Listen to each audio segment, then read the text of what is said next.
Analisis peran turunan pertama fungsi, bagian ke-6 Matematika Wajib kelas 11. Interval atau selang kemonotonan kurva sebuah fungsi.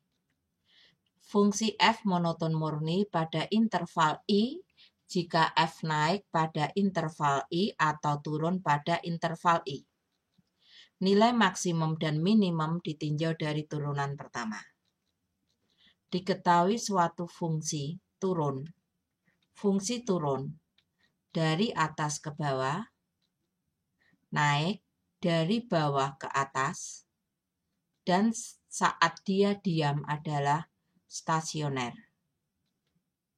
Nilai baliknya berada di bawah, maka disebut nilai balik atau ekstrim minimum. Fungsi naik, fungsi turun, diam saat stasioner, titik baliknya berada di atas, maka dikatakan nilai balik atau nilai ekstrim maksimum. Fungsi turun jika turunan pertama lebih kecil dari 0. Fungsi naik jika turunan pertama lebih besar dari 0. Stasioner atau diam saat f aksen sama dengan 0.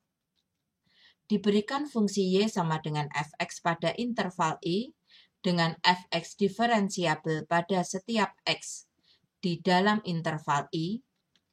Jika f aksen x lebih besar dari 0 untuk x di dalam I, maka kurva fx dikatakan selalu naik pada interval I. Jika f aksen x lebih kecil dari 0 pada x dalam interval I, maka kurva fx dikatakan selalu turun pada interval I. Jika f aksen x sama dengan 0 untuk x di dalam I, maka kurva fx dikatakan stasioner atau diam pada interval I. Jika f aksen x lebih besar sama dengan 0 untuk x di dalam I, maka kurva fx dikatakan tidak pernah turun pada interval I.